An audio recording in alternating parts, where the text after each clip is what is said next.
Eu quero ler uma palavra junto com você. Você está preparado para ouvir a palavra de Deus? Amém? Josué 1, do 1 ao 9, um texto bem conhecido.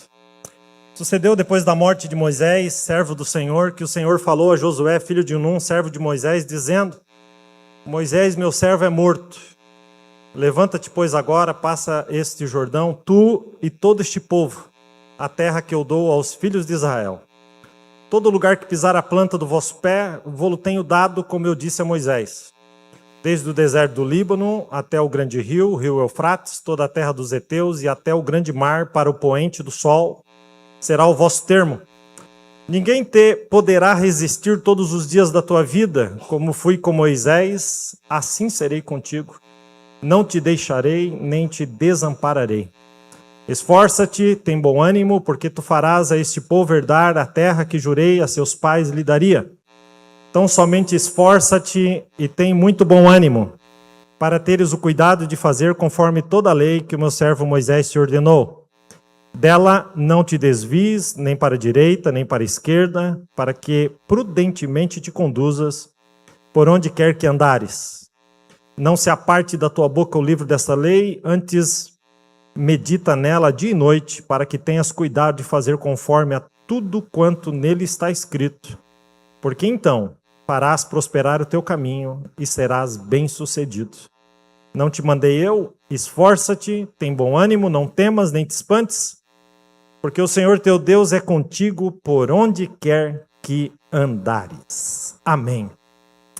Eu quero compartilhar uma palavra com você nessa manhã que o Senhor colocou no meu coração com o tema Atravesse e Conquiste. Vamos dizer juntos?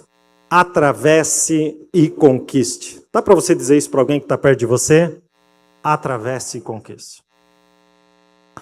O livro de Josué é o 6º livro da Bíblia Sagrada, os 5 primeiros livros escritos por Moisés, pelo menos até a metade de Deuteronômio, que é o 5º livro, foi escrito por Moisés, que é chamado de 5, né? Portanto, Pentateuco, né? Pentateuco, de penta, de 5. São os 5 primeiros livros da Bíblia, né? E esses livros são tão importantes porque mostra desde a criação do mundo, a criação do homem, a criação da mulher, trata da vida do início da civilização, da vida dos patriarcas, Abraão, Isaac, Jacó, vai terminar com José. José é o governador do Egito. Eu não vou ficar aqui falando sobre a história de cada um deles, porque não é esse o foco, mas uma vez que José agora é governador do Egito, leva toda a sua família para lá, seu pai, Jacó e todos os seus irmãos vão para o Egito. Quando a gente vira a página de Gênesis para Êxodo, nós temos ali mais de 400 anos, 430 anos, 400 anos entre a última página de Deuteronômio e a primeira do livro de Êxodo. E entramos então na vida desse homem que é esse grande personagem bíblico, Moisés. Moisés foi esse homem, e Êxodo trata desde a sua vida, desde o começo da sua vida, do seu nascimento, a forma como Deus guardou aquele menino de ser morto, diante do decreto do faraó, que todos os meninos hebreus deveriam ser mortos. E, enfim, mostra a forma como ele foge para o deserto e 40 anos depois, eu estou passando bem por cima, eu não gosto disso, mas como não é, eu só estou fazendo aqui um pano de fundo. Depois de 40 anos no deserto, o Senhor visita Moisés e chama Moisés para agora libertar o seu povo, que entrou como convidado na terra do Egito por José, mas 400 anos depois agora eram escravos. E esse povo começou a clamar a Deus. E Deus ouviu o seu clamor e vai atrás de Moisés no deserto e levanta aquele homem para libertar aquele povo. Moisés foi esse homem tão peculiar, tão especial na Bíblia Sagrada. Deus levanta ele para ser um libertador. E depois que ele liberta o povo, ele se torna legislador. Ele apresenta ao povo todas as leis de Deus. E como se não bastasse ser esse libertador e esse legislador, ele também se torna intercessor. quantas vezes ele intercedeu pelo povo. Diante da murmuração do povo, Moisés estava ali sempre intercedendo.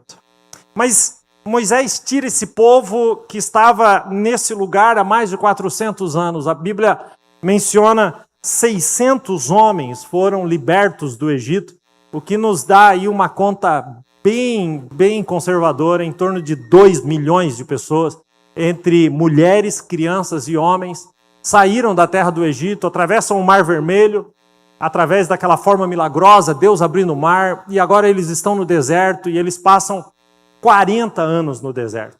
Uma viagem que dura 40 dias, eles ficam 40 anos. E isso se dá pela forma como aquele povo murmurava, e todo o povo que saiu do Egito morreu no deserto.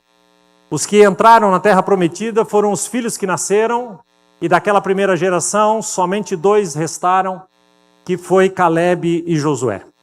Agora eles depois de 40 anos, eles chegam na região de Moabe, e é interessante, porque ali naquela região de Moabe, Moisés vê a terra prometida finalmente, e ele, depois de enxergar a terra, de ver a terra, ele morre. E o corpo dele nunca foi encontrado, Deus sepultou Moisés. Deus sabia que se o corpo de Moisés fosse encontrado, até hoje ia ter uma idolatria em torno desse túmulo. Então o corpo de Moisés nunca foi encontrado, Deus sepulta Moisés, e isso é um mistério de Deus. Mas quem vai assumir agora é aquele que esteve ao lado de Moisés todo o tempo, Josué. E Deus vai então falar com Josué. Ele estava diante da terra prometida e Deus iria usar Josué para conquistar aquela terra. Só tem um problema.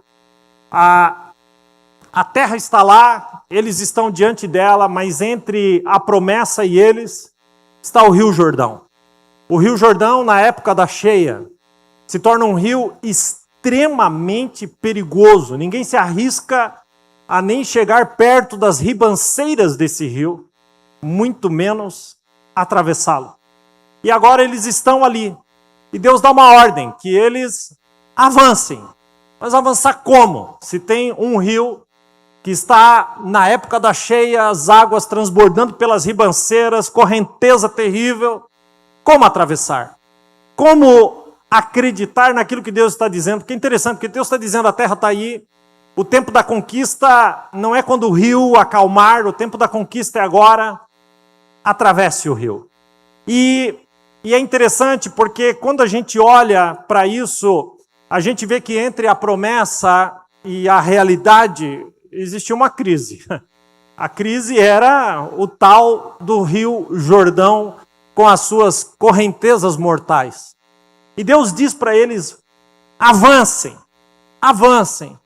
E a história, e já eu falo mais sobre isso, mas a história nos mostra que quando os sacerdotes colocaram o pé no rio, o rio parou. E é uma história tão tremenda de conquista e de como Deus trabalha a nossa fé.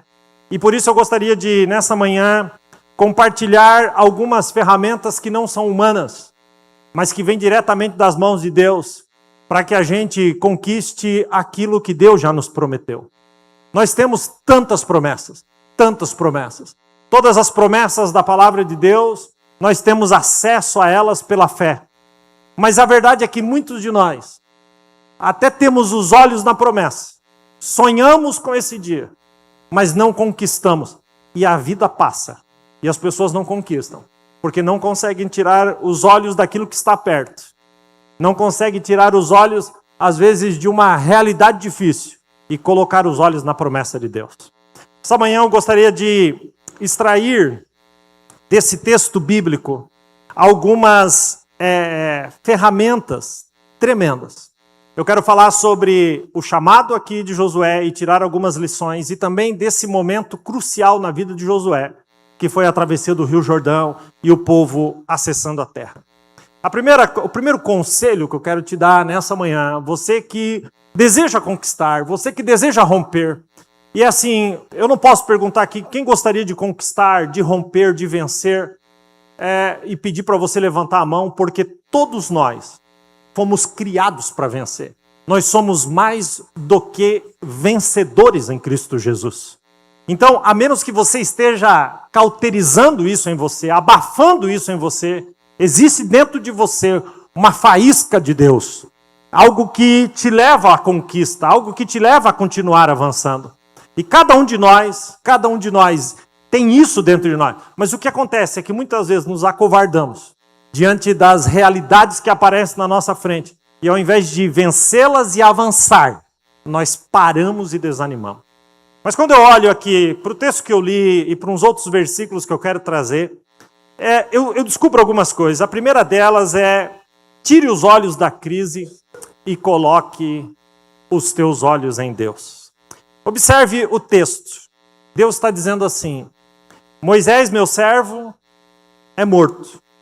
Levanta-te, pois, agora, passa este Jordão, tu e todo este povo, à terra que eu dou aos filhos de Israel. É interessante porque Deus está falando de uma conquista iminente. Deus está dizendo: atravesse o impossível, o Rio Jordão. Mas Deus parte de uma crise. Deus parte dizendo: Moisés, meu servo, é morto. Ele parte dizendo: Moisés morreu. E essa frase, talvez para você seja uma frase distante, mas para aquele povo não. Nós estamos falando de Moisés, que foi esse libertador, esse legislador, esse intercessor, e que Deus, através de Moisés, fazia prodígios e maravilhas. Não bastava Moisés ter todos esses títulos que eu disse aqui. Para Deus, Deus não chamava Moisés de libertador, nem de intercessor, nem de legislador. Deus chamava Moisés de servo. E é interessante como Deus amava Moisés como um servo. O servo deve ser a base, a raiz de toda a nossa vida. Nós nascemos para servir. Jesus nos ensinou a servir. E Deus está chamando Moisés de servo. Agora, olha que coisa interessante. Porque Moisés é servo até depois de morto. Moisés já tinha morrido. E Deus ainda continuava chamando ele de servo. Porque mesmo morto, a influência que Moisés deixou, os ensinamentos, a vida, o testemunho que Moisés deixou, continuava servindo o propósito de Deus. Ora, se a vida de Moisés continuava servindo o propósito de Deus, mesmo depois de morto, Deus chama Moisés de servo, mesmo depois de morto. É interessante isso, porque às vezes a gente tem que ter essa perspectiva da vida. Se você faltasse hoje, o que você construiu, a sua vida, o seu testemunho, permaneceria influenciando quem aqui ficou? De alguma forma ainda continuaria tocando as vidas? Pois bem, Moisés era esse homem que mesmo depois de morto continuava servo. Mas agora esse homem morre. Ele morreu. Acabou o seu tempo. E todos eles aqui estão diante de uma crise. Qual de nós já não enfrentou as nossas crises? Aliás, nós estamos vivendo um tempo da humanidade onde existe uma epidemia de crise. Crise coletiva e crise individual. Na crise coletiva, sabe, o diabo ataca especialmente nos relacionamentos. A impressão que eu tenho é que está difícil a gente se relacionar. E essas crises de relacionamento afetam todas as áreas da nossa vida. Dentro do casamento, nos filhos, nos familiares e até mesmo nos amigos. Nós somos, a gente nunca vai poder esquecer disso, gente. Nós somos a geração que enfrentou a pandemia. E a pandemia bloqueou os relacionamentos. Acabou com os abraços. Acabou com o toque físico. Acabou com o beijo. Acabou com a proximidade. E a gente foi jogado para dentro dos nossos lares, para dentro das nossas casas. E sabe qual foi o problema? Nos acostumamos com isso. Nos acostumamos a não ter contato. Nos acostumamos a não nos aproximarmos muito uns dos outros. Nos acostumamos a não receber ninguém em casa e a não ir na casa de ninguém. Nos acostumamos a nunca, e isso até não é ruim, mas nunca chegar na casa de alguém sem avisar. E assim, só vai diante de uma grande necessidade. Nos acostumamos a cada um viva a sua vida, viva a sua, e não queira viver na minha. Mesmo que nós não percebamos que isso é uma crise. Porque nós não fomos chamados para isso. Nós fomos chamados para proximidade. Nós fomos chamados para comunhão. Nós fomos chamados para nos abraçar. Nós fomos chamados para compartilhar as nossas vidas, para guerrear juntos e para vencer as batalhas. Lembra do Salmo 133? Ó, quão bom e quão suave é que os irmãos vivam em união. Mas nós fomos distanciados, gerando uma crise coletiva. E ainda eu poderia citar as crises individuais que a nossa geração, que a humanidade tem passado, a depressão, a ansiedade, as angústias que batem na porta de todos os lados. É como se todas essas circunstâncias gerassem uma insegurança em nós. E Deus está nos dizendo, eu levantei você, eu criei você para que você conquiste. Mas nós nos acovardamos, nós congelamos. E nós passamos a ver a nossa vida como se isso fosse o normal. Diante de nós, parece que existe um Jordão fatal, terrível, mortal, sem ponte. É como se aquilo se tornasse algo absolutamente impossível. Mas é interessante nesse versículo que Deus está dizendo, Moisés morreu, mas eu continuo assentado no trono. Levante, atravesse o Jordão e conquiste a promessa. É como se ele dissesse, Moisés morreu, a crise está aí mesmo, é verdade, mas as minhas promessas continuam de pé. Levante, atravesse o Jordão e conquiste. Deixa eu lhe dizer uma coisa, Deus nunca deixa de ser Deus quando nós estamos diante de uma crise ou diante de um desafio. Porque nenhuma crise nossa é capaz de limitar o poder de Deus. E é nas crises que nós deveríamos aprender a justamente tirar os olhos delas, dessas crises, desses desafios, dessas impossibilidades, e colocar os nossos olhos em Deus. Conquistar. Ah, pastor, eu sou novo e preciso de tempo para conquistar. Não, você pode conquistar novo. Ah, pastor, eu sou velho e não tenho mais tempo para conquistar. Não, você pode conquistar em qualquer momento da sua vida, desde que você entenda o poder e o potencial que você tem.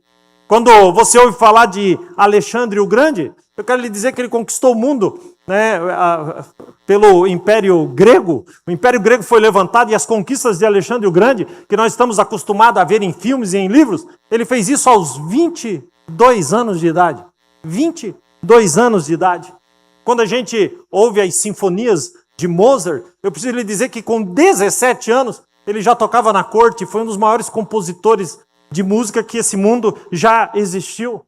Cristóvão Colombo queria conquistar a Índia, chegou à Índia com inacreditáveis 28 anos. O Martinho Lutero, o grande reformador, ele pregou a reforma na capela, na porta da capela, aos 38 anos de idade. Quando eu olho para o Billy Graham, que com 40 anos já tinha pregado em 170 países, quando você olha para Abraão, pastor, mas você está vendo, é o 22, 28, 40. Bom, então Abraão recebeu a promessa de Deus de que teria um filho e que dele teria uma nação tão numerosa como as estrelas do céu aos 70 anos. Eu poderia falar de Caleb, que conquistou a sua montanha prometida por Deus aos 85 anos. Mas nessa manhã eu estou falando de Josué, que com 80 anos estava diante do Jordão e o Senhor está dizendo, levanta, atravessa o Jordão e conquiste a terra que eu já prometi para você. Sabe, quando a gente entende isso, a gente precisa compreender que não importa a crise que a gente esteja vivendo, a crise não é o fim, a crise não é o ponto final, Deus tem algo maior para você. Não desista das promessas de Deus. Quem recebe essa palavra, diga amém. Tire os olhos da crise e coloque em Deus. Segunda coisa, segundo conselho nessa manhã, saia do deserto e encare os novos desafios. Eles estavam no deserto, a terra prometida estava depois do Rio Jordão, e agora Deus está dizendo, sai daí, e você vai conquistar, você vai viver os novos desafios. você vai viver grandes coisas. Esse deserto aqui é um deserto estéril, mas não é o ponto final. Aliás, quem acredita em Deus não morre no deserto. Toda aquela geração morreu no deserto porque não acreditou que Deus era Deus. Não acreditou que Deus era capaz de dar a eles as promessas que Deus havia prometido. Aquele povo desacreditou. E porque desacreditou, quem desacredita morre no deserto. E agora, aquilo que nasce no deserto. Olha que interessante. Que quem desacreditou morreu no deserto, mas aqueles que nasceram no deserto alcançaram a promessa. E eu gosto disso, eu gosto de pensar assim. Quando a gente está enfrentando os nossos desertos, eu penso, Deus está trazendo algo à existência nesse tempo de dificuldade para se tornar uma grande conquista. E que verdade. Sabe, quem não crê em Deus, ele paralisa, ele estanca, ele congela e ele morre no deserto. Porque a vitória sempre vai ser daqueles que creem. Diante das impossibilidades, os que creem rompem, os que creem conquistam. Sabe, é entender a necessidade de atravessar. Olha o que diz Josué 3,15. Porque o Jordão transbordava sobre todas as suas ribanceiras, todos os dias da ceifa. Aqui, a lógica seria, gente, o Rio Jordão está desse jeito porque é o tempo da ceifa. Vamos dar um tempo aqui, deixa esse tempo passar. Vamos esperar alguns meses. Então, quando o rio se acalmar, ainda que seja profundo, a hora que ele estiver calmo, a gente atravessa. Vai ser melhor, vai ser mais seguro. Só tem um problema. Deus não está mandando esperar. Deus está mandando atravessar. E Deus está mandando atravessar não depois que as coisas acalmem. Deus está mandando atravessar e romper. Aquilo que Deus falou é impossível. Mas é interessante porque quem vive pela fé, ele carrega um ímpeto. Ele carrega uma certeza.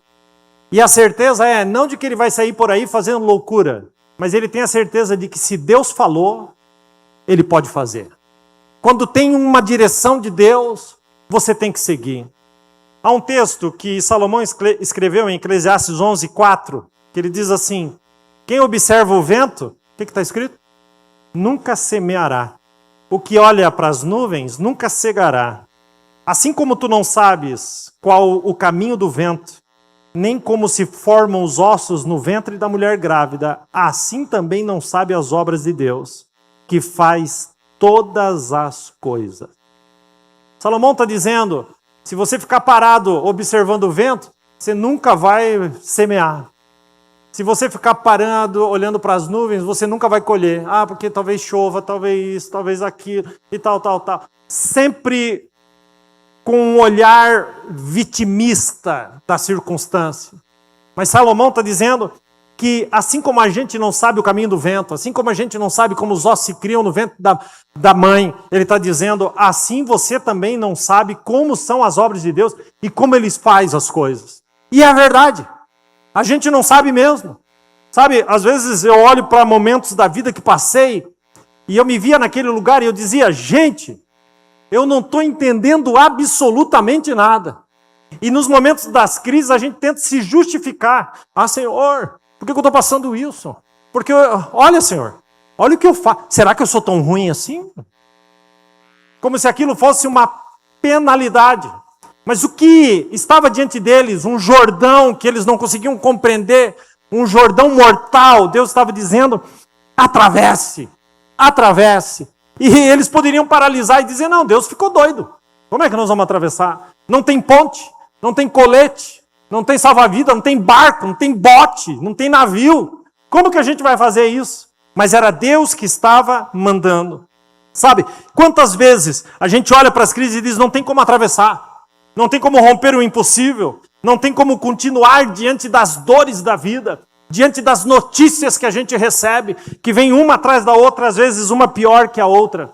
Mas o alimento do crente é a fé em Cristo Jesus. Porque o rio só abre, escute bem isso, o rio só abre depois que você colocar o pé nele.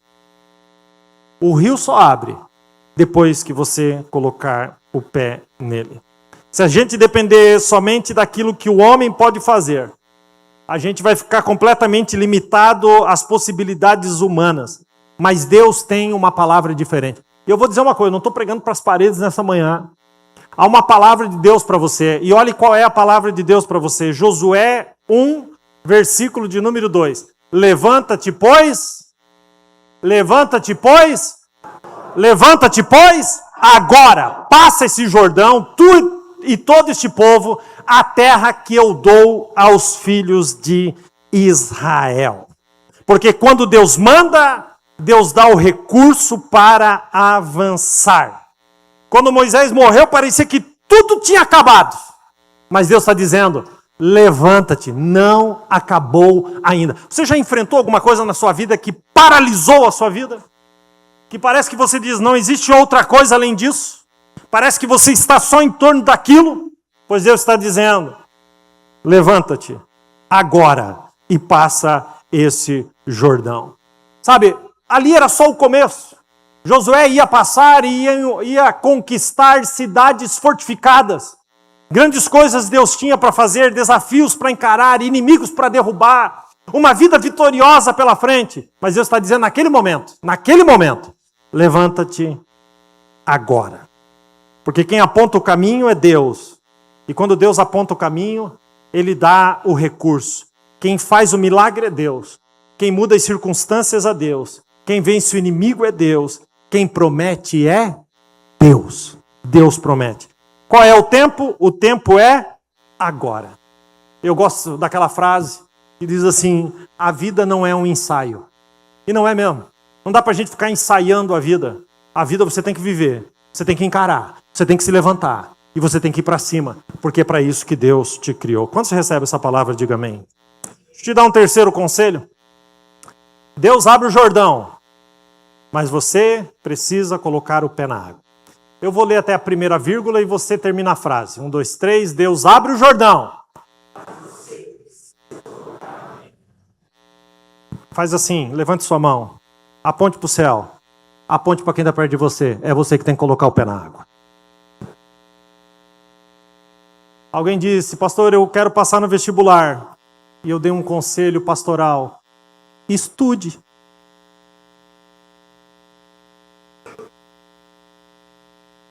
Alguém disse, preciso comprar uma casa. Eu disse, trabalhe. Alguém disse, preciso de intimidade com Deus, ore. Alguém disse, pastor, meu sonho é pregar. Eu disse, leia a Bíblia. Comece por aí, já é um bom começo.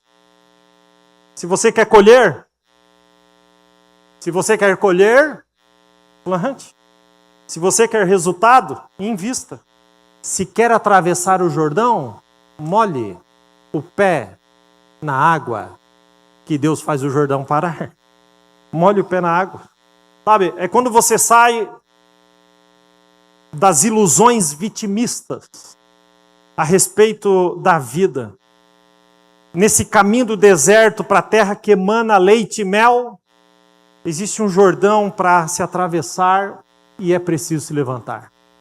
Sabe, se você começar a olhar para a sua própria vida, você vai encontrar tantos motivos para parar. Mas não pare, continue. Vira e mexe, eu cito aqui algumas frases, algumas coisas, alguns trechos dos livros do Spurgeon, o príncipe dos pregadores. Um homem que tinha uma capacidade de interpretar os textos bíblicos e aplicá-los à nossa vida de uma forma tão preciosa. E às vezes eu falo do Spurgeon, às vezes você pensa que ele nasceu ali, ele morreu em 1980. Mas não, gente. O Spurgeon nasceu em 1834 e morreu em 1892 com 58 anos. Spurgeon tinha uma doença chamada gota. E o dele era tão avançado que quando ele entrava nas crises, ele ficava no modo depressivo de tanta dor. Ele casou com a sua esposa chamada Susana. E eles tiveram gêmeos, e depois do nascimento dos gêmeos, a Susana ficou inválida. E mais tarde, ela ficou paralítica. E mesmo nessa condição, ela decidiu promover um trabalho de distribuição dos sermões do seu marido.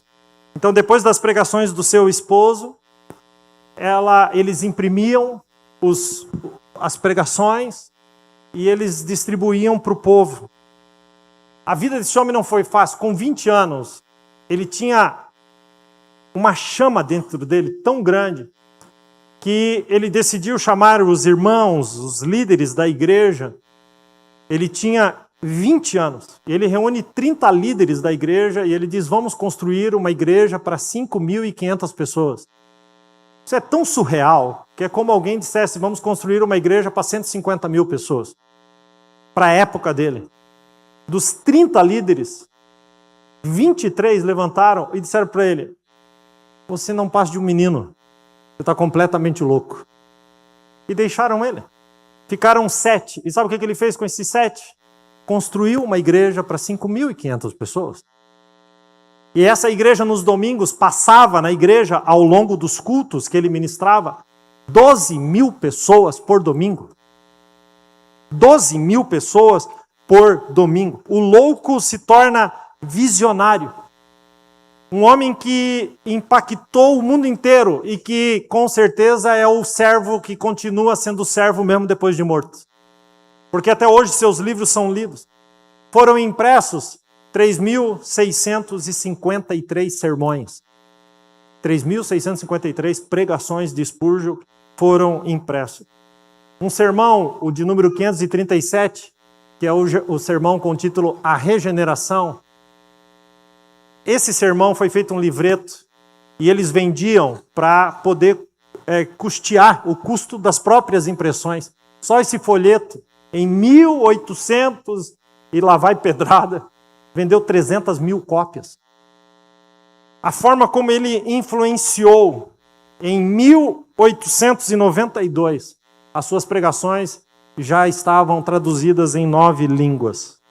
Pastor, por que você está dizendo isso?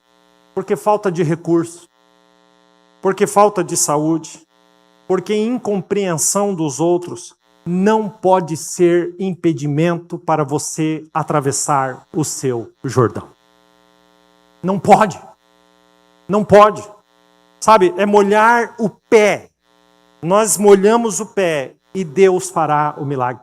Um homem que sofreu tanto, com tantas enfermidades, um homem que viu a esposa ficar paralítica, escreveu frases como essa: muitas pessoas devem a grandeza das suas vidas aos problemas e obstáculos que elas tiveram que vencer. Que verdade! É ele que diz, Spurgeon que escreveu: aqueles que mergulham no mar das aflições trazem lá do fundo pérolas preciosas para cima. Que verdade! É ele que escreveu 10 minutos orando são melhores do que 1 ano murmurando. Que verdade! Por isso, Deus abre o Jordão, mas você precisa molhar o pé. Eu ainda tenho mais 1 ou 2 conselhos aqui. O próximo é: compreenda a visão de Deus para a sua vida. Olha o que diz o texto. Todo lugar que pisar a planta do vosso pé, vou-lo tenho dado, como eu disse a Moisés. Desde o deserto do Líbano até o grande rio, o rio Eufrates, toda a terra dos heteus, até o grande mar para o poente do sol, será o vosso tema. Deus dá uma visão clara para Josué. Aonde ir, quando ir e quem levar. Vou repetir. Aonde ir, quando ir e quem levar. No caso de Josué, aonde ir? Canaã. Quando ir? Agora. Quem levar? O povo. Esse padrão é o padrão que Deus usa para a gente. Aonde ir? Onde Deus quer te levar? Você precisa abrir os teus olhos e perceber isso. O problema é que a maioria das pessoas não enxerga a terra prometida porque fica olhando para o Jordão aqui na frente. Não consegue levantar os olhos. Levanta e veja. Segunda coisa, já que você sabe onde você quer ir, quem vai com você? E é aqui, nesse momento, que você tem Bom, onde ir, quando ir? A palavra é agora. O tempo de Deus se chama hoje. Lembra do texto de Hebreus? Antes exortai-vos uns aos outros durante o tempo que se chama hoje, para que não endureçais pelo engano do pecado. Ou seja, quanto mais você deixa para amanhã, mais o teu coração endurece. Pelo engano do pecado, menos fé você tem. Então o tempo de Deus é hoje. E o horário de Deus é agora. O dia é hoje e a hora é agora. Esse é o tempo de Deus. Então, eu já sei onde ir. Eu já sei quando ir, agora eu tenho que decidir quem levar. E é aqui que muitas vezes a gente tem que decidir quais as amizades vão ficar e quais as amizades vão ir. E a grande questão é que de vez em quando a gente tem que parar e dar uma analisada nos amigos que temos e dizer, você está indo para onde eu estou indo? Não, então Deus te abençoe. Se quiser ir para onde eu estou indo, vamos juntos. Se não, parei aqui agora. Porque o tempo de Deus é agora. Quem está entendendo isso? É interessante que Deus também mostra os limites dessa conquista. Porque todos nós somos limitados. Ele vai dizer do deserto, Líbano, Rio Eufrates, Mar Mediterrâneo. Se você estudar o mapa, você vai descobrir que o deserto está a sul, o Líbano está ao norte, o Eufrates está a oeste, o Mar Mediterrâneo está a leste. Ele dá certinho quais serão os limites. Porque existe um lugar determinado por Deus para você conquistar. Agora escute, não é o lugar que você quer chegar, não é o lugar que você escolheu para ficar, mas é o lugar que Deus escolheu para você. Porque para cada um de nós, Deus tem um propósito. O propósito de Moisés, libertar o povo. O propósito de Josué, entrar na terra prometida. O propósito de Salomão, construir o templo. O propósito de Neemias, construir os muros. O propósito de João Batista, preparar o caminho para aquele que viria, para Cristo. O propósito de Pedro era abrir as portas do evangelho para os judeus. O propósito de Paulo era abrir as portas do evangelho para os gentios. Porque Deus tem um propósito para cada um de nós. Existe um propósito para a sua vida. E eu preciso te perguntar, qual é o propósito de Deus para a sua vida? Qual é a sua missão? Para que você viva o propósito. Porque se você não viver o propósito, você só vai existir.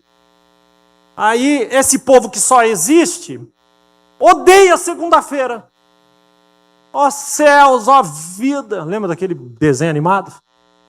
Arrastava o pé, ó segunda-feira. Mas quem tem propósito sabe que todos os dias, quem tem propósito levanta segunda-feira e diz, como diz o salmista, esse é o dia que fez o Senhor, alegremo-nos e regozijemo-nos nele. Há um propósito para esse dia. O cara sai diferente de casa. Comece hoje, levante agora e molhe os pés. Compreenda a visão de Deus para a sua vida. Vou dar mais um conselho, estou cheio de conselhinho hoje. Viva cheio de ânimo e de coragem. É o próximo. Viva cheio de ânimo e de coragem. Viva cheio de ânimo e de coragem. Porque quando os desafios chegam, desafios de fora, pessoas que não te compreendem, desafios no trabalho, pessoas que te perseguem, desafios no lar, nos lares, seja no casamento, seja com os filhos, desafios de enfermidades que batem a porta, de coisas que acontecem, maquinações que prejudicam. Esses são os de fora. Aí tem os de dentro. São as incertezas, as angústias, os medos. Tudo fica tão grande. Depois do Jordão, a promessa é a terra, mas peraí, mas também tem gigante lá. E de repente, o desânimo bate a porta. Por isso que Deus vai dizer, o Jordão está ali, você vai atravessar, você vai conquistar, mas antes disso, deixa eu te falar algumas coisas. E olha o que Deus vai falar nessa sequência. Josué 1:6, 1:7 e 1:9. 1:6, esforça-te e tem bom ânimo. Então somente esforça-te e tem muito bom ânimo. Não te mandei eu, esforça-te e tem bom ânimo. Versículo 6, versículo 7, versículo 9. Nos três, Deus está dizendo coragem e ânimo. Coragem e ânimo. Coragem e ânimo. Há o Jordão para atravessar, há conquistas para acontecer, mas você tem que ter coragem e ânimo. Coragem e ânimo. E é interessante que quando Jesus veio a esse mundo, ele falou a mesma coisa. Observem João 16:33. Diz o texto: No mundo tereis aflições, mas tende bom ânimo. Eu venci o mundo. Então, Jesus está te chamando para vencer. Mas o que ele está dizendo? Tenha bom ânimo. Entenda uma coisa e preste bem atenção nisso. Deus é contra o desânimo. Porque quem crê na sua palavra tem que ter ânimo, gente. Desculpa.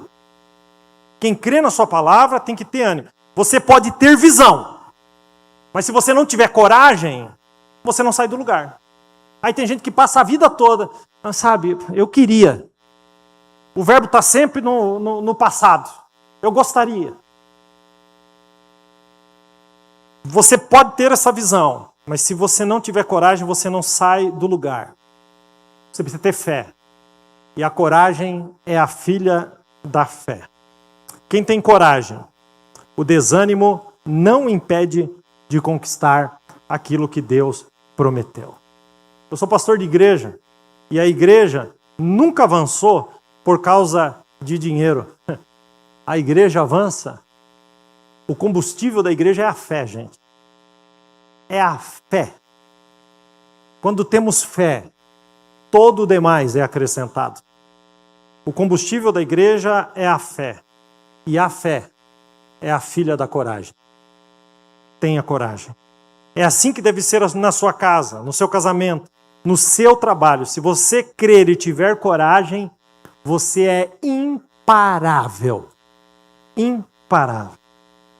Pastor, eu estou desanimado, como eu faço para melhorar o meu ânimo? Então eu vou te dar aqui rapidamente uma receita, com 3 tópicos. O primeiro, Josué 1,6. Esforça-te e tem bom ânimo, porque tu farás a este povo herdar a terra que jurei a seus pais lhe daria. Quando eu me alimento da promessa de Deus, eu me animo.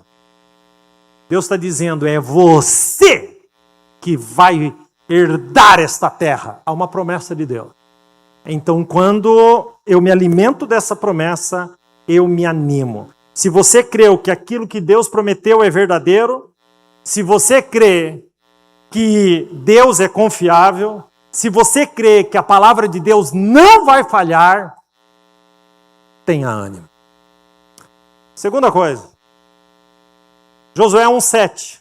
Então somente esforça-te e tem muito bom ânimo, para teres, escute agora, o cuidado de fazer conforme a toda a lei que meu servo Moisés te ordenou. Quando eu ajo de acordo com a vontade de Deus, eu me animo. Porque o ânimo não é da carne. O ânimo é para fazer de acordo, eu me animo para fazer de acordo com aquilo que já está estabelecido por Deus. A obediência à palavra de Deus me dá ânimo e me dá coragem. Quem conhece a palavra, conhece o Deus da palavra. E quem conhece o Deus da palavra, não desanima. Amém? Terceira coisa para ter ânimo. Josué 1,9. Não te mandei eu? Esforça-te e tem bom ânimo, não temas nem te espante. Escute agora. Porque o Senhor teu Deus é. Observe a conjugação do verbo. Não diz foi, não diz será. É contigo, por onde quer que andares. Deus é contigo. Deus é contigo. E o terceiro conselho para você ter ânimo é ter a consciência da presença de Deus. Deus é comigo, Deus é contigo. E a presença dele nos garante força, coragem e ânimo. Por isso, seja animado. Coragem e ânimo. Coragem e ânimo. Vamos dizer juntos? Coragem e ânimo. Finalmente, para atravessar o Jordão, seja conduzido pela palavra. O texto diz, o Senhor diz, não se aparte da tua boca o livro dessa lei. Antes medita nele dia e noite, para que tenhas cuidado de fazer conforme a tudo quanto nele está escrito. Porque então farás prosperar o teu caminho e serás bem-sucedido. E aí tem gente que faz campanha de 7 campanhas da prosperidade. Tem gente que faz o culto da prosperidade. Tem gente que faz o jejum da prosperidade. E aqui está dizendo assim, olha, se a palavra não sair da tua boca, se você meditar na palavra dia e noite, e você agir de acordo com a palavra, farás, não é o Tarciano que está falando, gente. É Deus que está dizendo, então, farás prosperar o teu caminho e serás bem-sucedido. Está aqui, o caminho da prosperidade. Agora, para cruzar o Jordão, não basta apenas ter coragem e ânimo. É interessante porque ele vai dizer, tenhas cuidado para fazer conforme tudo que está escrito. Ele está apontando para a santidade, para a leitura da palavra, para a meditação da palavra, para viver a palavra, para falar desta palavra, para ministrar esta palavra. E o resultado, eu até destaquei no próximo aí, 1:8. O resultado é, então farás prosperar o teu caminho e serás bem-sucedido. Eu sei que está bem fora de moda isso. Parece que está tão fora de moda. Mas deixa eu lhes dizer uma coisa. Busquem ser fiéis às Escrituras. Nunca coloque o seu pé numa igreja que não prega a Bíblia. O mundo precisa somente de uma coisa, da palavra de Deus. Porque onde tem a palavra de Deus, as coisas acontecem. Quanto tempo você gasta do seu tempo? Não vou falar gasto, isso não é um gasto. Quanto tempo você usa do seu tempo para você meditar na palavra de Deus? Você já leu a Bíblia toda alguma vez na sua vida? Você já fez isso? Ah, não, pastor, eu tenho dificuldade. Ah, você sabia que a gente já fez esse cálculo aqui uma vez? Até relembrei dele. Se você passa 20 minutos do seu dia na tua rede social, quantos minutos? 20 minutos na tua rede social. Isso vai dar 600 minutos por mês. 600 minutos, cada hora tem 60 minutos, então 600 minutos, 10 horas. 10 horas por mês. Um ano, são 12 meses. Quem está acompanhando a matemática aí? Se um mês é 10 horas, 12 meses, 120 horas. Você sabia que se você pegar a sua Bíblia para ler e ler ela sem parar, você gasta entre 90 e 120 horas? Você sabia disso? Agora, se a gente aumentar isso, porque eu perguntei no começo aqui, quem fica 20 minutos nas redes sociais? Todo mundo disse amém. Mas todo mundo sabe que é mais. É mais. Será que dá uma hora se juntar tudo picado? Picado, junta tudo. Será que dá uma hora? Então 1 hora por dia vai dar 30 horas por mês. Pastor, tá difícil de eu acompanhar essas matemáticas suas aí. Mas beleza, então 1 hora de rede social dá 360 horas por ano e você poderia ter lido a Bíblia 3 vezes num único ano. A única desculpa que você não vai ter diante de Deus é dizer, então é que eu não tinha tempo. Esquece, meu irmão, você não tem essa desculpa. Você não tem essa desculpa. É interessante como a gente foca em tantas coisas, mas a gente deixa a Bíblia de lado. A gente não lê a palavra de Deus. Bastava 15, nesses planos de leitura anual, é 15 minutos. 15 a 20 minutos, é isso aí, que é o que precisa mais ou menos para ler a Bíblia, durante o ano todo. Mas a gente não lê. A gente não, vocês. Não, vocês também não sei. Quem sabe você é um bom leitor. 20 minutos. A gente lê a Bíblia, porque a palavra de Deus tem o poder de transformar. Eu quero terminar com essa história. Há uma cidade na Inglaterra que chama Rochester. E tinha um cooperador numa igrejinha que malemar conseguia ler. Mas ele era a pessoa responsável por abrir e fechar a igreja. E então, num domingo de nevasca, Ele olhou pela janela e ele disse: o pastor não vai conseguir chegar. Mas vai que alguém chega na igreja. Eu vou lá abrir a igreja. E se o pastor não chegar, eu não sei pregar, eu não sei nem falar. Mas eu vou tentar ler um versículo, fazer uma oração e ir embora. E ele foi, abriu a igreja, e não é que chegou um casal, que era um casal da igreja, e entrou um menino de 13 anos de idade. E então ele abriu a Bíblia, e o texto que ele leu está aqui, ó, Isaías 45, 22. Ele só leu isso. Olhai para mim, e sereis salvos, vós todos os termos da terra, porque eu sou Deus, e não há outro. Amém. Alguém quer receber uma oração? Um menino de 13 anos. Ele perguntou: menino, você não gostaria de entregar a sua vida para Jesus? E o menino disse: eu gostaria. E o menino entregou a vida para Jesus. Não é lindo? Quem era o menino? O Spurgeon. O Spurgeon. O Spurgeon. Que eu contei toda a história dele aqui. Entregou a vida porque um cara decidiu abrir uma igreja numa nevasca, sem saber falar nem nada, mas ele leu um versículo. Esse é o poder da palavra de Deus. O poder da palavra de Deus. Aquele menino entrega a vida para Jesus, e ali começa uma das histórias mais impressionantes de um homem que Deus levantou. Que Deus levantou. A palavra de Deus. A palavra, ela tem que ser pregada, falada, e a palavra não volta vazia. Porque a palavra não é a palavra do pregador, mas a palavra de Deus. Seja a boca de Deus. Seja a boca de Deus. Eu quero terminar, eu quero que você fique de pé. Está na hora de você cruzar o Jordão.